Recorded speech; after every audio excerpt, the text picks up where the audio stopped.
Hello.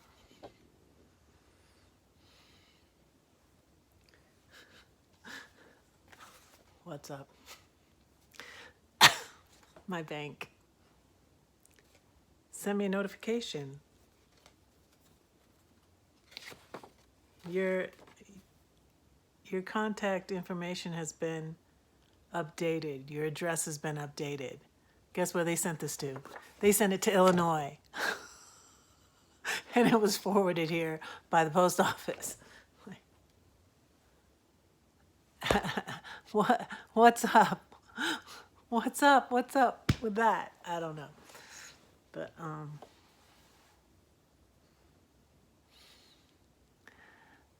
so I was going to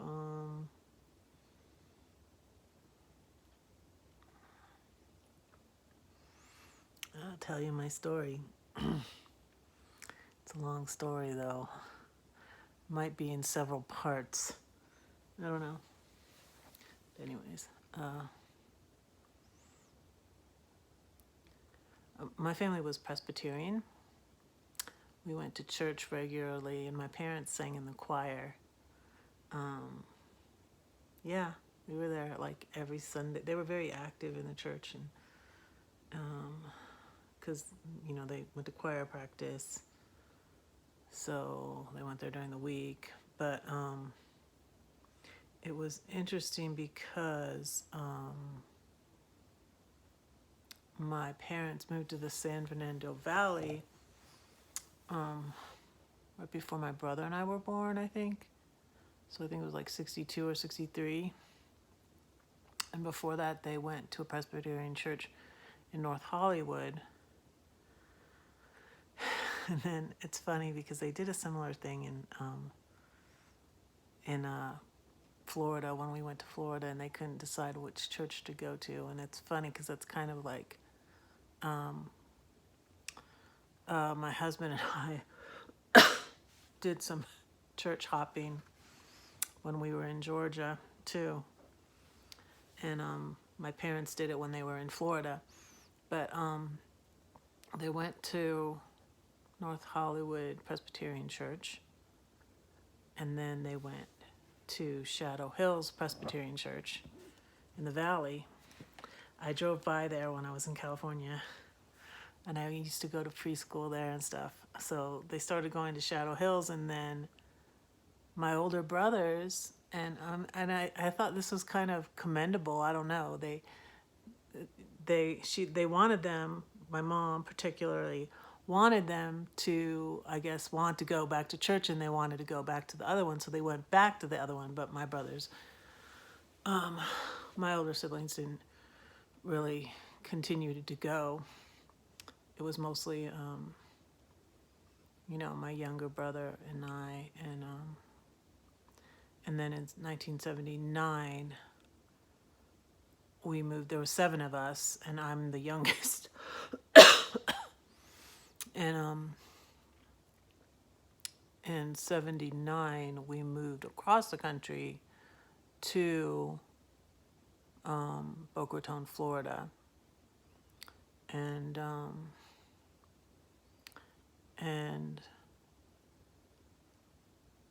in some ways I feel like my dad was kind of running away, trying to avoid some problems with my oldest brother, and there was actually, I didn't really think about it because it was all I knew, and my mom and dad weren't always particularly the problem until they started arguing, but none of us really got along. We really didn't get along. My oldest brothers, my brothers, like in the middle, Chris and Paul, got along, and they ended up moving out. But Paul and Tim didn't really get along, and then my sister didn't get along with my brothers. They fought at certain times, and my brothers fought at certain times, and me and my brother that was close to me, he's older than me a few years, would fight quite a bit too, really. I remember when we were younger, we used to get along well, but then when he got into adolescence, 12, 13, 14, then we didn't get along anymore. And then when we moved to Florida, he was very angry about that. So yeah, it was kind of dysfunctional. And like one of my earliest memories is the earthquake, and I think it was in 71. Wait, no, oh, I'm looking for my phone. Duh, this is my phone right here. I'm trying to think when the I think it was 5, 66, 67, 68, 69, 70, 71. It was in 71. I slept through most of it. Really, I think I slept through the bad part of it, but it was still traumatic. I woke up and there was, the earth was shaking, and it was very early in the morning. And I really think most of what I felt, I think the earthquake woke me up, but by the time it woke me all the way up, it was after the after tremors. And what I remember about that is I didn't know where anybody was. I mean, here's this house, with all these people. And, well, I guess who lived in the house. I don't even remember far back enough to remember when my older brothers, my oldest brother is 15 years older than me. From whenever I can remember, he didn't live at home. Because, he was 15 years older than me, so he was 20, 21. I remember my mom did. It's like, you really want to encourage this, Mom? She put, I know it was probably his girlfriend. His girlfriend probably got it. A little wine bottle on his cake when he turned 21. A wine bottle. Yeah, my mom probably didn't get that. Come to think of it. I don't know. But because he was in, and that's why I attribute it to my older siblings, why I became such a goody-goody, and then it was a church we went to in Boca Raton, Florida, which is a very conservative church. So there's 2 Presbyterian churches. This is interesting. And some of them are more like the Baptists and very conservative and strict and evangelical. And we started going to a church like that, and they're Presbyterian church in America. And it actually was, it's called Spanish River Presbyterian Church in Boca Raton, Florida. That's where I got married. And it's really where I became a Christian. Because I had thought before that I was just, I was raised in a Christian family. I went to church, I was in a Christian family, I was Christian. And I looked at it like that. But then I realized I for a short time in high school got involved in this cult. But I got this Bible from her, 1984. But I felt like that's really when I became a Christian, was when I was a teenager, when I was about 18, which is also when I started dating my ex. Too young to be so serious, really. It really was. It really was. Too young to get married, but anyways, that's water under the bridge. So yeah. So they were between the 2 churches they went to in California, and then there were 2 churches they went to in Boca Raton, and one was, I think the other one was First Presbyterian in Boca Raton, they were very liberal. And so that's why my parents chose that one. And I really wanted to keep going to the other one, which I did. And yeah, my husband and I joined it and everything. And we only became Baptist when we got to Georgia. And it was because there was like only one Presbyterian church in America, one like very conservative. There was one teeny church in Warner Robins where we lived that was Presbyterian church in America. And there weren't really any couples our age. We were very young. And we had Sarah, and she was 1.5. Yeah, we moved up to Georgia from Florida in 1988. And so in 1990, we started going to the Baptist church. And quite honestly, that is where, I honestly said to my son,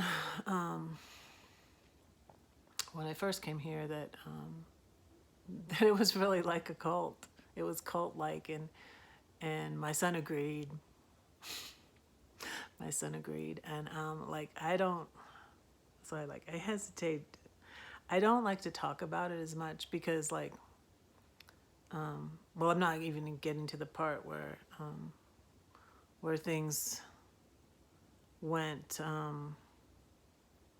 so badly for me that I walked away. But there's a lot to that.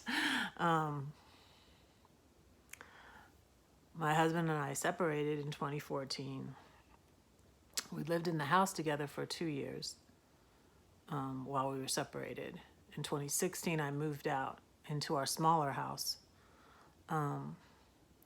But being together so long, 27 years, and being in the church and being very involved, and it was like we were in a cult. It really was. It kind of was, honestly. And when I threw it away, I sort of, I needed to consider really my heritage, because my mom wasn't. I mean, we would have disagreements about that too. She would say, well, I'm glad you're going to the Baptist church. You're learning the basics. She would say funny things like that, sort of. My mom was sort of passive aggressive at times.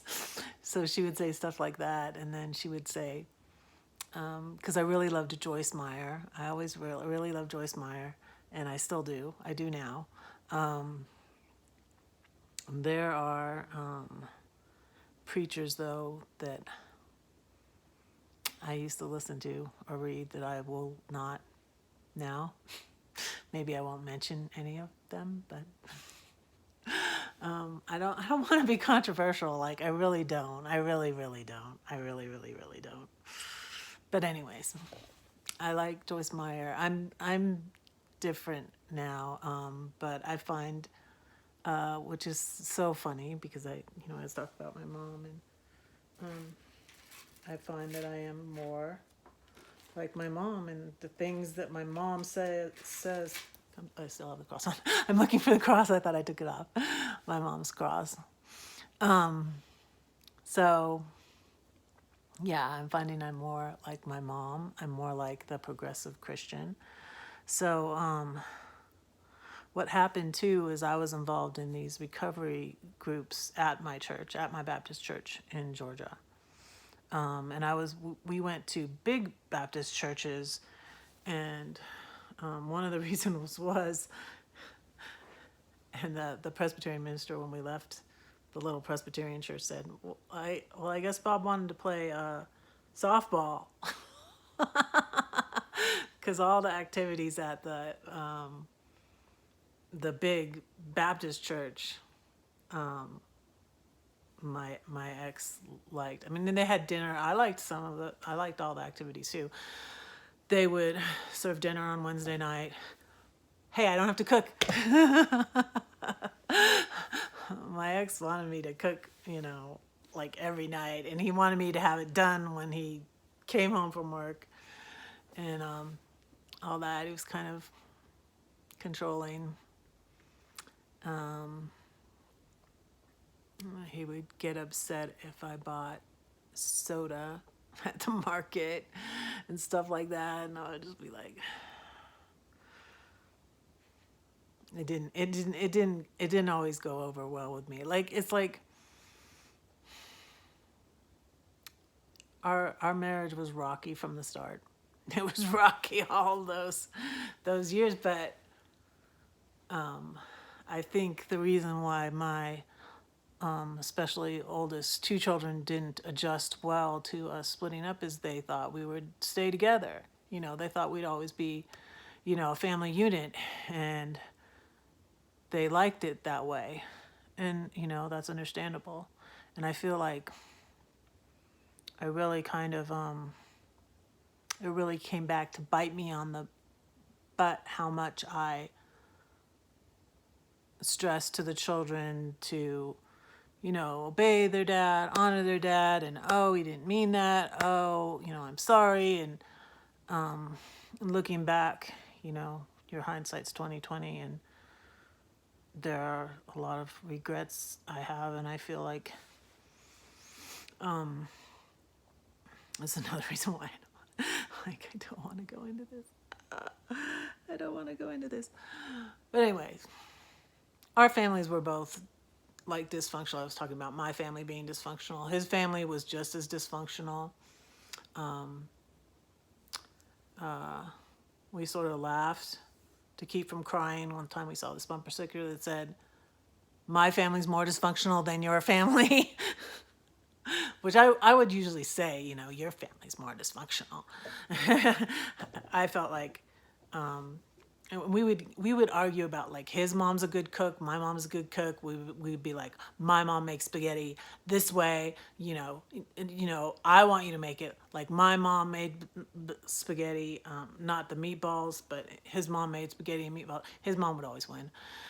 But anyways, my mom was a very good cook too. My mom is a very good cook too. So, but anyways, all that stuff. And so the first thing that happened when my husband and I split up is I got kicked out of the recovery group at my church. And that was like my group of friends, my support system, and everything. And there was a lie told that I repeated something outside the group, and I should have really never went back to that recovery group, but I was still having problems in my own family, and not just with my husband, but I was having other problems that I can't really go into. But so I went back to that recovery group. But before that, there were too many red flags. I shouldn't have gone back because the leader there didn't like me. And this is why I hesitate to share this, because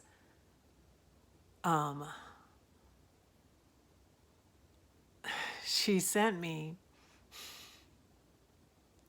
to the sex addicts class. But this was when I was, like I said, I got with my husband when I was, actually it was before I turned 18. It was right before I turned 18. I was 17, so it was like illegal. No, it wasn't illegal because we weren't doing anything. But I was trying to save myself. Which I saved myself for my husband, but I didn't save myself till we got married. So anyways, so since we were together so young, he was the only one I had been with. And so for this leader to say that, and that was like the first reason, because the recovery group was within this big church we were going to, but it wasn't the whole church. So I stopped going to the recovery group when she was trying to send me there, and she was saying I had to get a sex like at first I didn't know. So I was like, I went to it. My sister like laughed.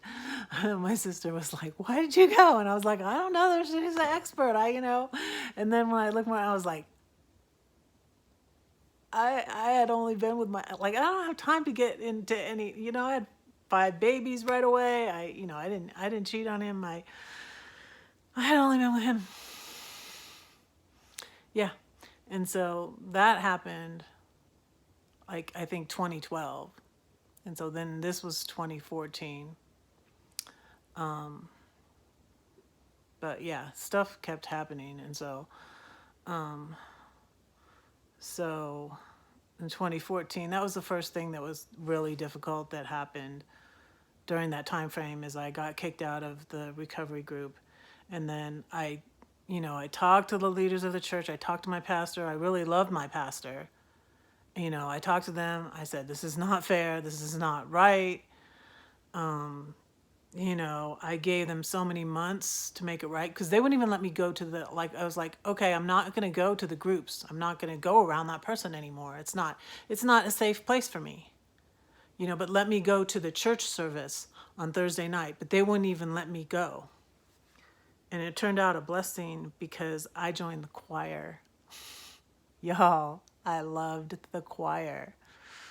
I joined the choir. And what was funny too about that is then that the choir started singing once a month at the Celebrate Recovery. But that was before I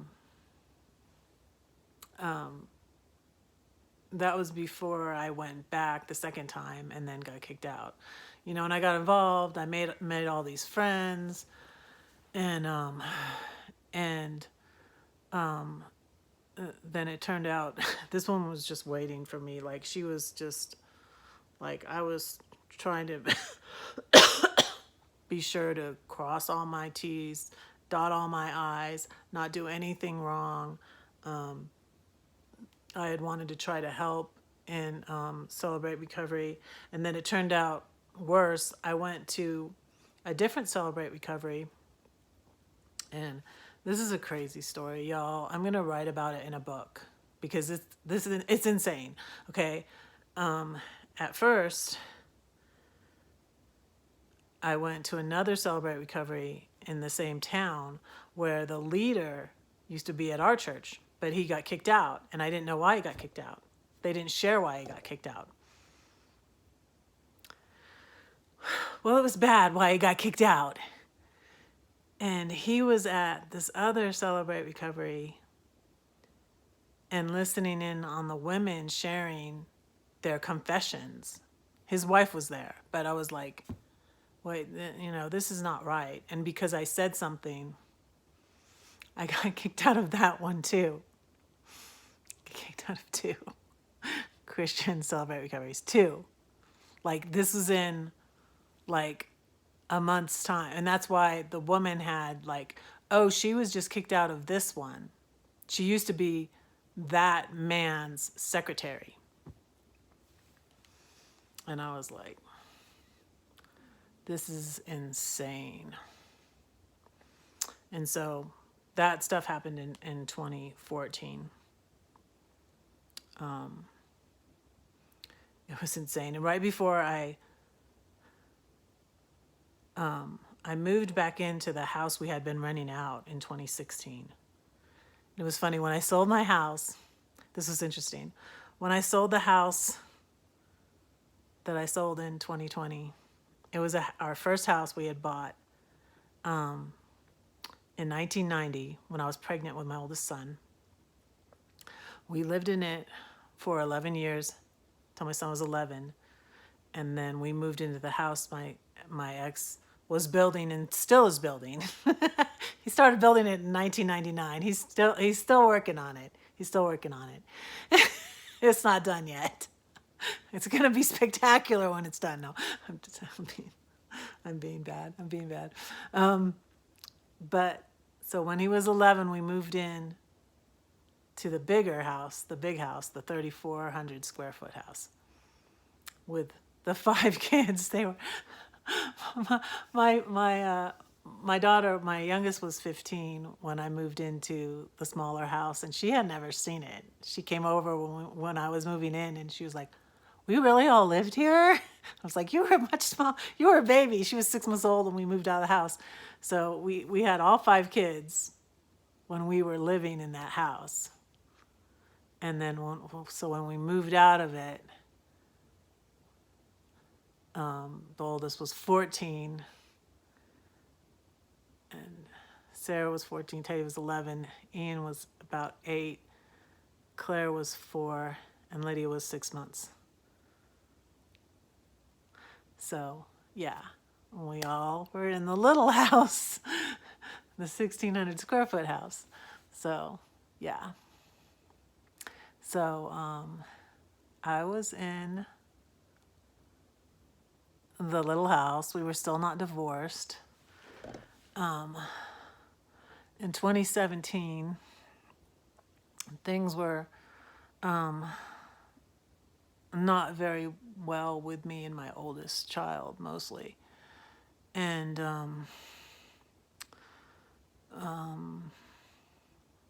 my oldest son, things were rocky with him.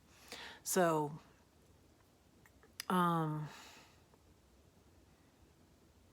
it was kind of lonely when I moved in there.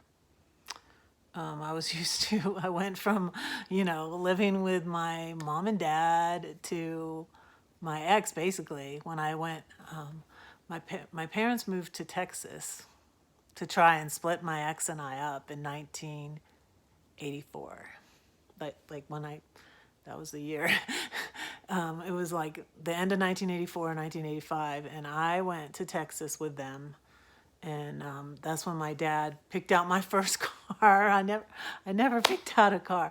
When I was 50, I picked out my first car, y'all. And I'm really excited about my RAV, my 2020 RAV. I keep calling it my new car. It's not brand new, but it's pretty new, 2020. But I picked out my first car in 2016 when I got my Malibu. So when I went to Texas and I saved up money and I worked to go back to Boca Raton to my ex, and then I was a live-in nanny for a little bit, and then I moved in with him when I was, I was 18.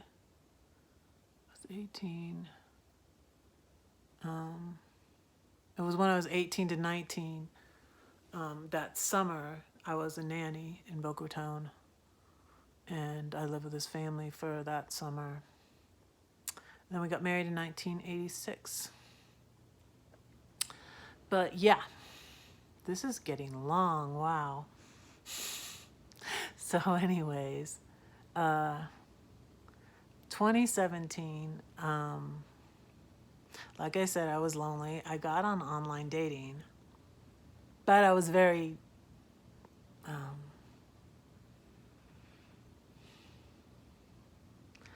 I was trying to,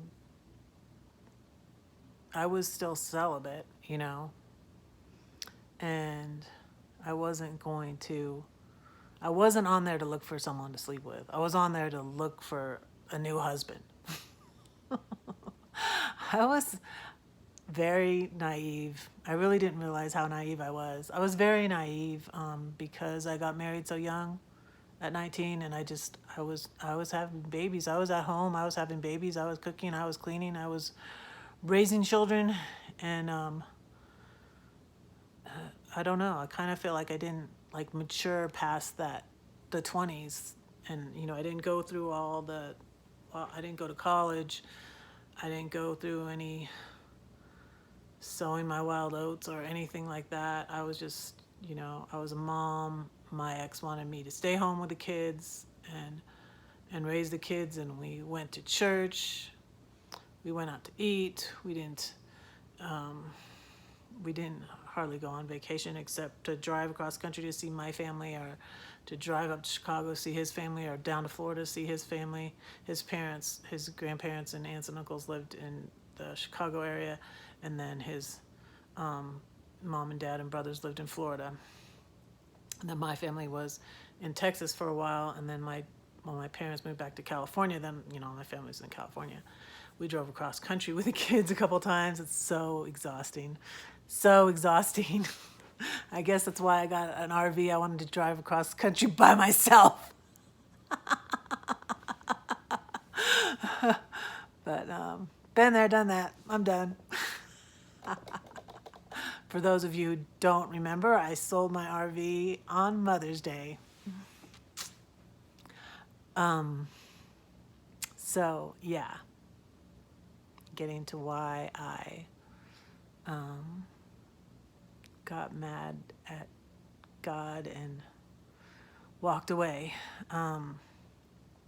So the first thing was the church abuse that happened in 2014. And then 2017 is what I'm getting to, is I met a man on online dating. I believe it was Zeusk. And we went on one date to Chick-fil-A. And he said, or pretended he was a Christian. And I was, at that time, both my sons were at the University of Georgia. And every month I would cook them some food and put it in containers and freeze it. Since it was summer, I would freeze it. And I started visiting a church, and it's real. She's kind of a character too. I don't listen to her anymore, but I started going to Real Talk Kim. Real Talk Kim's church in Atlanta. This is crazy. So I go on one date with this guy, and he was a cop. And I was talking to him all like the next day, and he kept calling me, and I felt like I wasn't getting any sleep. And it was a Sunday. I was going to bring my sons food. I would bring them food and put it in their freezer or refrigerator. I'd make them like chicken parmesan or chicken fettuccine alfredo or pot roast or cheesy broccoli soup. I would make them all this stuff and bring it up there, and then I'd take them out to eat, and maybe sometimes me and Ian would go to a movie or something. It was nice. I would go do that every month and go see them at the University of Georgia. And I was also going up to Atlanta. So this Sunday, this is crazy, I went to church. The guy I was talking to, he said he went to church too. Oh, and he also supposedly sang in the choir. I don't even know if that was all true or not. But anyways, so I was talking to him while I was doing all of this. I cooked food to take to my sons. I went to Atlanta, and these places really aren't close together. I was driving all over Georgia. So I went, and soon I'm going to end this and do part 2. But I drove up to Atlanta to go to Real Talk Kim's church service. Then I drove to Athens, from Atlanta to Athens. That's another 2. It's an hour and a half from Warner Robins. Yeah, about an hour and a half from Warner Robins to Atlanta to go to church. And then 2 hours to Athens from Atlanta. And then, 2 hours back to Warner Robins. And I'm talking, and I had a disagreement. I usually didn't have a disagreement with Ian. We get along good. I had a disagreement with my oldest son. So I was upset about that. Talking to this guy, and he said I could watch a movie at his place. Well, he lived in Valdosta. I always get I think on another video I might have said he lived in Savannah. I will always get Savannah's by the ocean. Valdosta's up down, I guess. If you're going south, Valdosta's on the border of Florida and Georgia. But yeah, he was a cop there. And so I was like, I'm not coming back here. And he said, oh, you should see my house. Like he had a nice house. He didn't even have a nice house. It was just really a dump. But and you can sleep in my guest bedroom.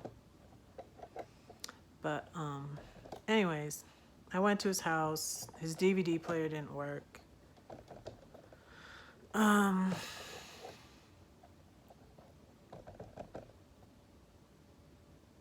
I had kissed him, so I realized that wasn't good.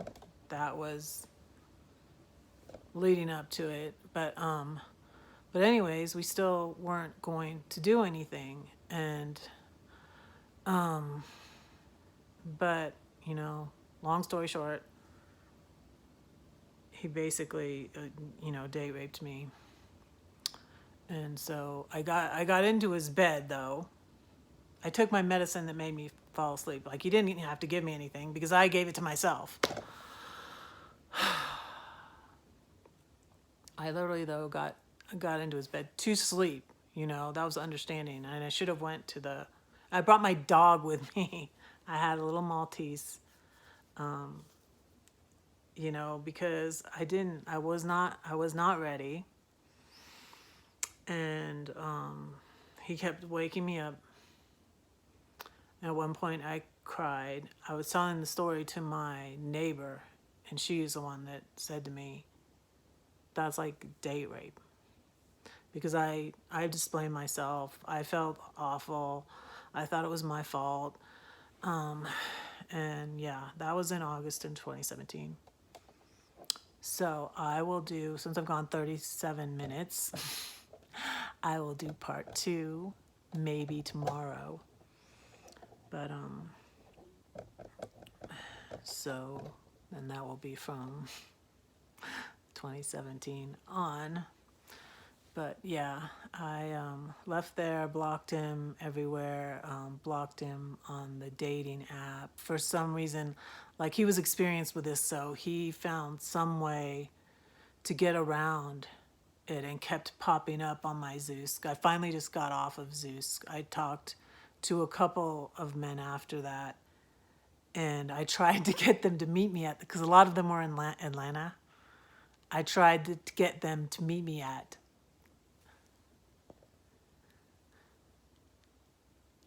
Real Talk Kim's church. That didn't happen. So I finally just got off of Zeus. I blocked that man, never talked to him again. Never saw him again. He gave me all these numbers for his business or whatever. He was a cop. He was a cop in Georgia. So that is part 1. Part 1. I will do part 2, part 3, part 4. No, I don't know. I will continue this on another video because I don't like to edit. I'm going to hire me an editor. I think maybe Albert will do it. So I will see you again on the next video. Love you. Bye.